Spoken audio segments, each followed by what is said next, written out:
I think the government makes a good customer, but not a good venture capitalist. Stay tuned for CNN.com.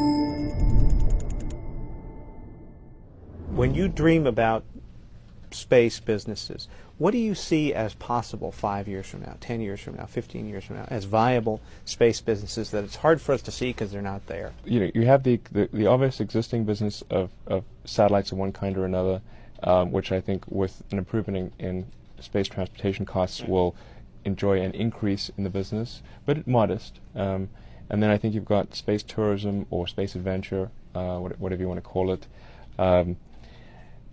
That I think is likely to be the biggest driver. And then long term, I think you've got, assuming that we fulfill the President's vision and we establish a moon base and then go on and establish a Mars base, I think supplying those bases is a huge, huge business. How does what you're doing help NASA accomplish its goals? Because NASA wants to set bigger goals. Well, I think fundamentally the way we help NASA is by lowering the cost of access to space, allowing us to do more interesting things for a given budget. In fact, I think what we're doing is critical to the future of NASA.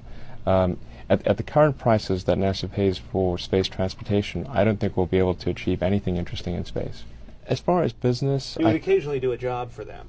Yeah, well, I certainly... But you're not going into business with them. Well, actually, I view all of the government agencies with an interest in space as customers. So I view NASA as a customer, certainly the Air Force, Naval Research Lab, National Reconnaissance Organization, all the NASA is certainly, somebody we would like to be necessarily a customer of ours. When you say space transportation, we think of transportation, we always think of moving people. You think of moving people, moving satellites, moving cargo? Well, we're starting off with transportation of satellites to orbit, or cargo, you could call it cargo. But we're starting off with unmanned transportation, and as we prove out the reliability, our intention is to move to human transportation as well. Where do you think we are in the life of our space exploration? We're definitely in a lull with respect to human space exploration on the government side.